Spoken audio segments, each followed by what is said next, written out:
Good morning, everybody. I'm Dr. Nitin Joshi, Professor in Urology with teaching experience of 25 years, working as a consultant neurosurgeon in Panvel. Today we will see a topic uric acid metabolism with respect to calcium oxalate and uric acid stone disease.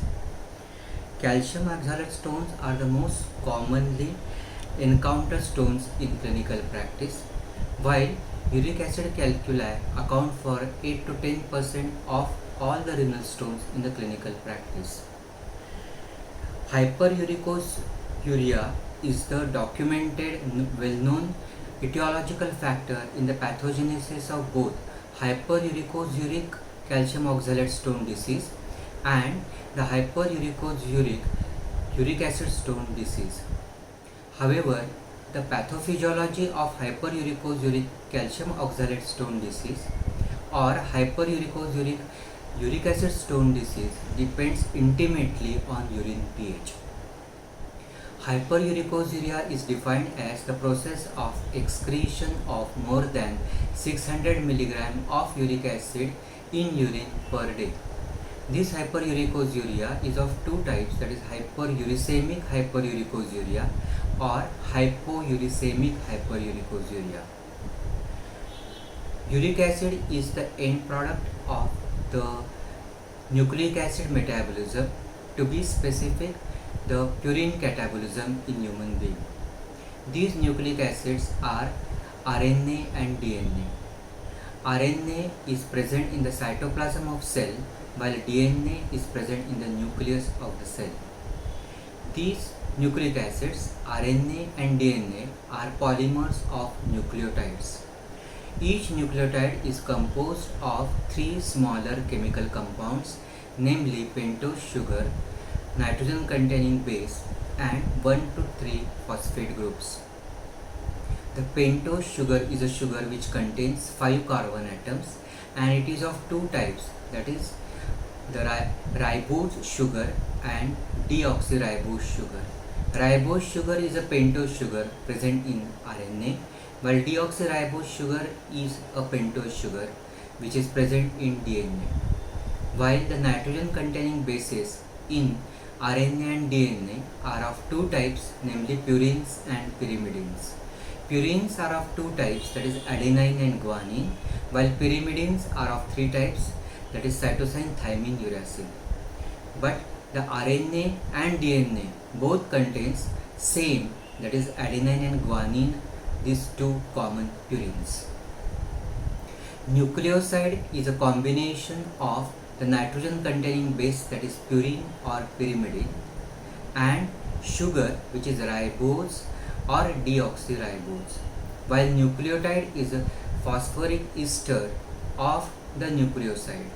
And depending upon the type of nitrogen containing base present in the nucleotide is of two types, namely the purine nucleotide and the pyrimidine nucleotide.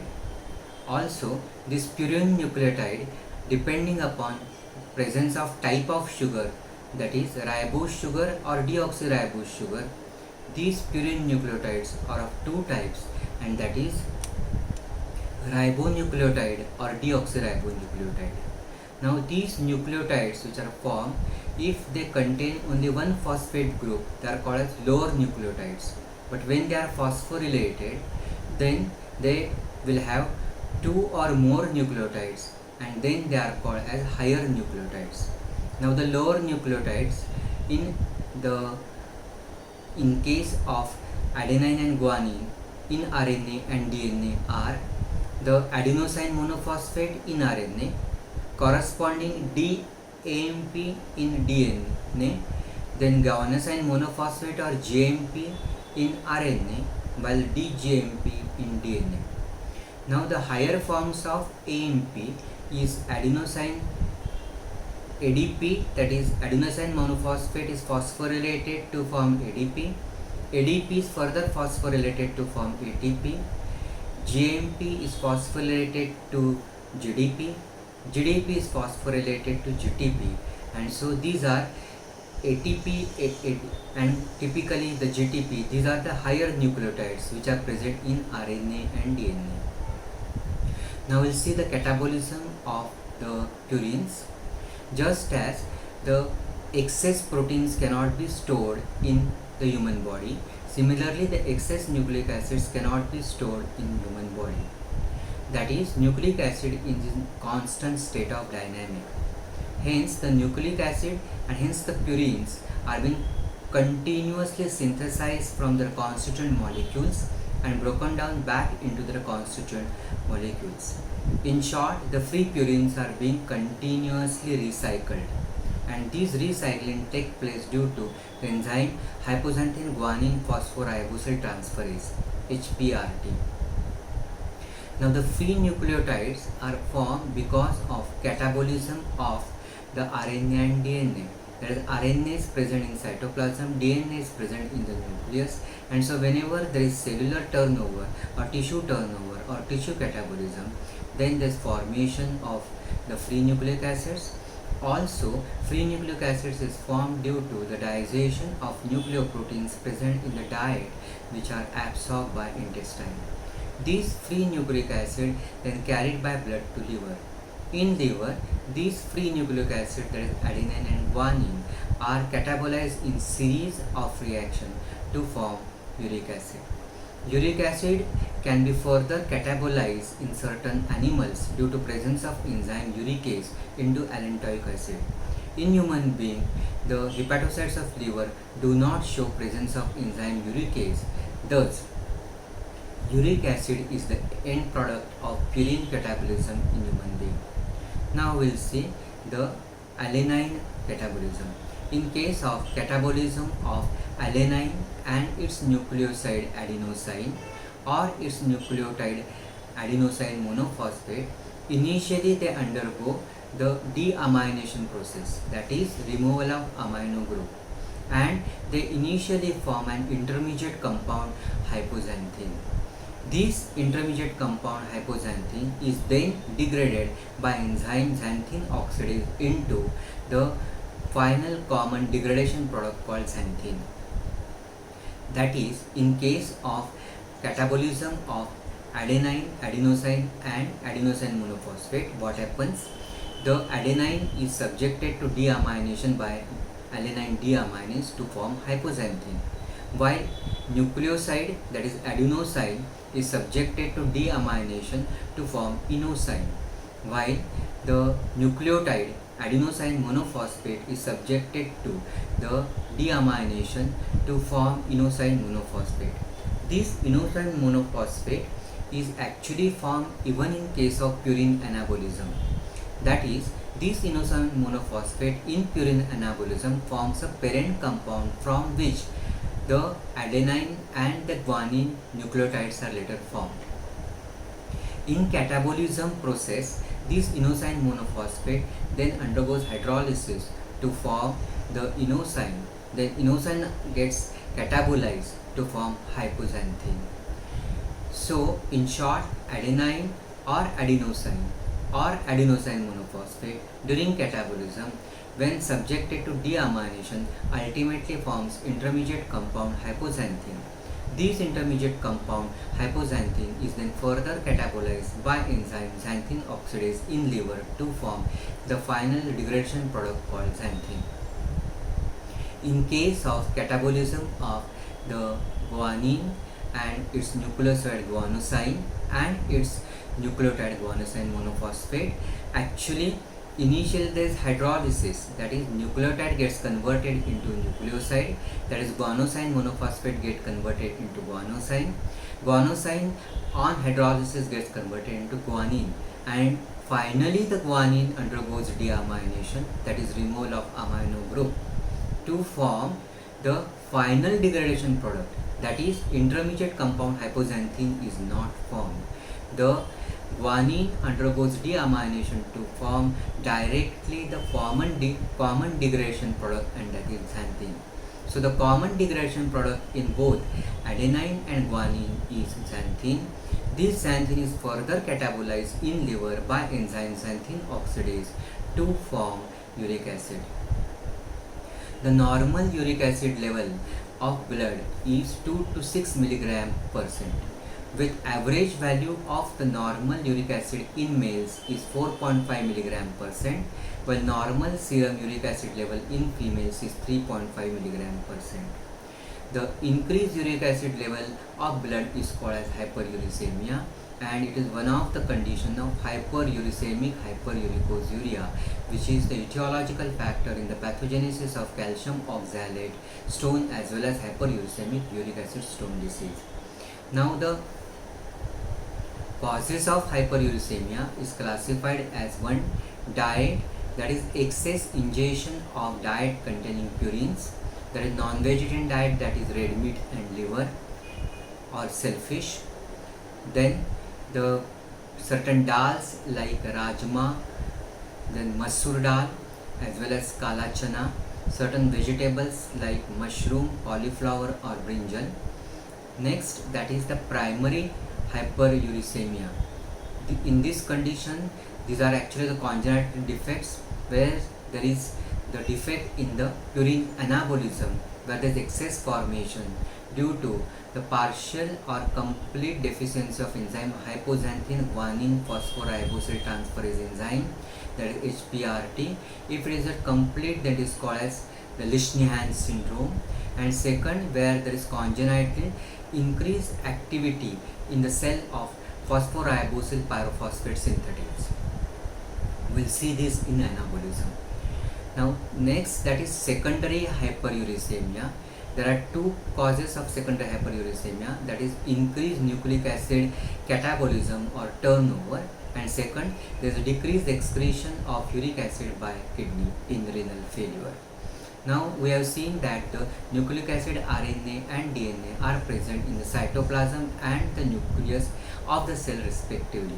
So the nucleic acid catabolism or turnover increases with increased cellular turnover or the tissue turnover, and this is seen in case of myeloproliferative disorder, lymphoproliferative disorder, multiple myeloma, pernicious anemia, hemolytic disorders, thalassemia major,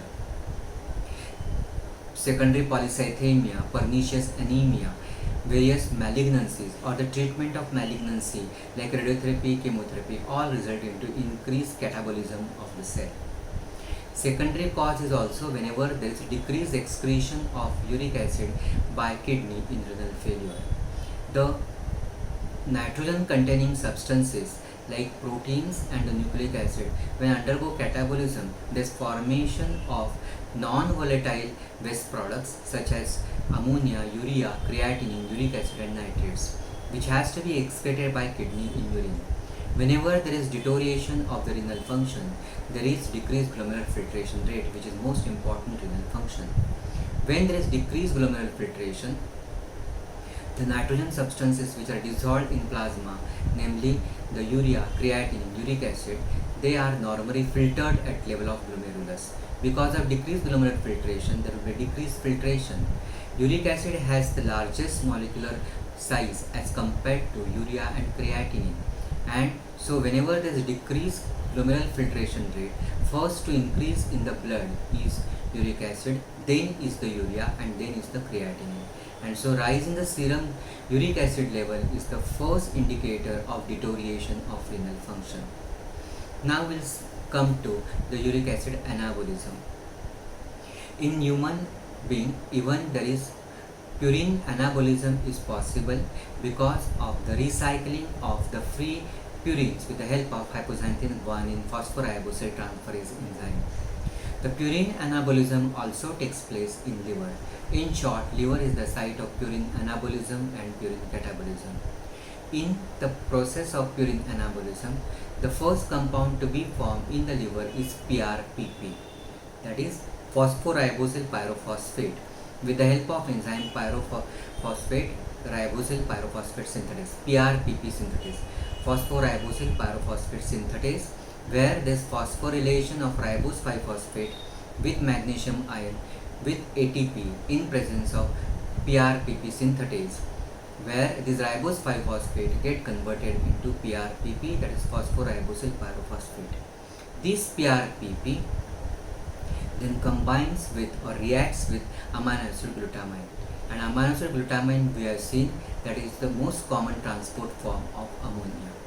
So, in presence of PRPP amidotransferase enzyme responsible for transfer of amino group to PRPP, this results into formation of the compound called 5-PRA, that is 5-phosphoribosylamine. And these 5-phosphoribosylamine in series of reaction get converted into inosine monophosphate or inosinic acid, which is the parent compound through which in series of reaction there is formation of either adenine or guanine nucleotides.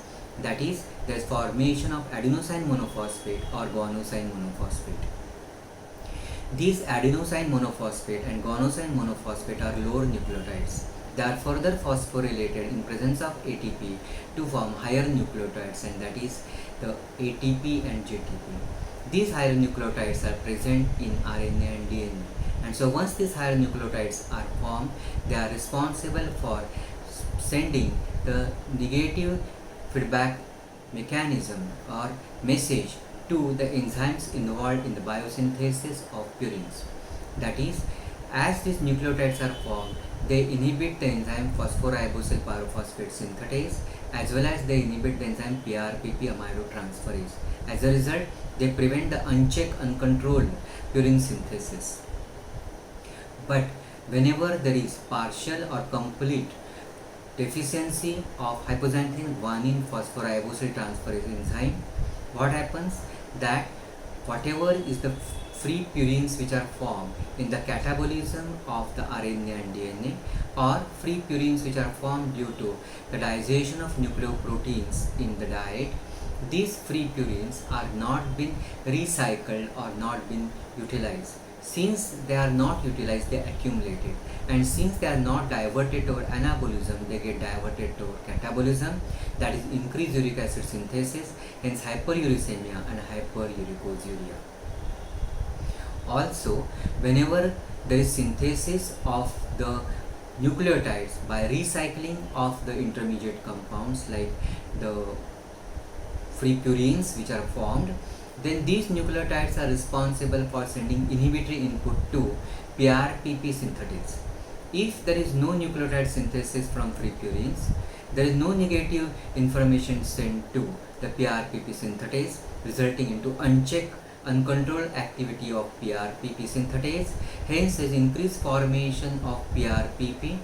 This phosphoribosyl pyrophosphate gets converted into 5-PRA, which in turn gets converted into inosine monophosphate, which is a parent compound, and thus increase synthesis of AMP, JMP, hence ATP and JTP. Thus, there is increased purine anabolism, causing ultimately purine catabolism. Similar condition takes place whenever there is the congenital defect, where there is unchecked or overactivity of the phosphoribosyl pyrophosphate synthetase enzyme. Overactivity will again result into the same, and that is increased synthesis of PRP in the cell. In short, there will be increased purine anabolism. Purine anabolism will result into purine catabolism, that is uric acid level, increased uric acid synthesis, and hence there is hyperuricemia. Hyperuricemia will cause hyperuricosuria. Thus, both these conditions, that is the partial or complete HPRT enzyme deficiency or overactivity of enzyme PRPP synthetase, is responsible for increased purine anabolism, hence increased purine catabolism, hence there is increased uric acid synthesis, and these are the causes of primary hyperuricemia causing hyperuricosuria. Now I will come to the last part, and that is uric acid excretion. Approximately 1/3 of excretion of uric acid is achieved by gut, while rest of the 2/3 of excretion of uric acid is achieved by kidneys. The blood pH is between 7.38 to 7.42 with average of 7.4, that is slightly alkaline. And so in plasma, uric acid is present mostly in form of monosodium urate. Both uric acid and monosodium urate are soluble in plasma, so they are easily filtered at level of glomerulus in glomerular filtrate. Since the pH of glomerular filtrate in proximal converted tubule is also same as plasma, that is slightly alkaline, Hence, in proximal converted tubule also, the uric acid exists in form of monosodium urate. In process of excretion of uric acid by kidney, uric acid undergoes complex process of reabsorption, secretion and post-secretory reabsorption, and so approximately only 10% of the total filtrate of the uric acid present is excreted by kidney in urine. It is seen that in the proximal converted tubule, 90% of the uric acid is absorbed in form of monosodium urate. This is due to presence of the transporter called as uric acid transporter, which is a protein which is coded by specific proteins. This is particularly urate anion transporter. This uric acid transporter is present in the apical or luminal membrane of the cells of the proximal converted tubule. This particular transporter is important because it ultimately determines the level of the uric acid in the plasma as well as the urine. That is, if the action of uric acid transporter is blocked by certain uricosuric acid drugs like probenecid, high dose salicylate or angiotensin receptor blockers like losartan potassium, then because of blocking of the action of the uric acid transporter, there will be no 90% reabsorption of the monosodium urate from the proximal converted tubule. So there will be retention of urate in the glomerular filtrate, resulting into increased excretion of uric acid in urine, causing hyperuricosuriA. Same thing happens when there is mutation of gene, where there is defective function of the uric acid transporter, where because of defect in the transporter there will be decreased absorption of monosodium urate in the proximal converted tubule, causing increased excretion of uric acid in urine called as the hyperuricosuriA. Here the serum uric acid level will be normal or slightly low. But the studies have shown that in patients with the uric acid transporter mutation, some patients, in fact, they show that the excretion of uric acid in urine is much more than the level of uric acid in the glomerular filtrate, supporting the role of secretion of the urate from the peritubular capillaries in the lumen of proximal converted tubule. And studies have shown that there is presence of the organic anion transporter, and this organic ion transporter 1 and 3 is seen at the basolateral membrane, causing secretion of the monosodium urate from peritubular capillaries in the lumen of proximal converted tubule, causing continuous excretion of uric acid, and so hyperuricosuriA. This is much more than the filtered, and so ultimately there will be fall of uric acid from the blood, and so this hypouricemic hyperuricosuriA. And this condition, where there is already uric acid level of the plasma is low, then the xanthine oxidase inhibitor like allopurinol or the febisteostat are not useful for the control of hyperuricosuriA. So we have seen that hyperuricosuriA is the known proved etiological factor in case of hyperuricosuric calcium oxalate as well as hyperuricosuric uric acid stone disease. This ultimately depends upon, intimately related to the urine pH, and this part, that how intimately the urine pH decides whether in hyperuricosuriA it is the uric acid stone formation or calcium oxalate stone formation, that we'll see in the next class. Thank you very much.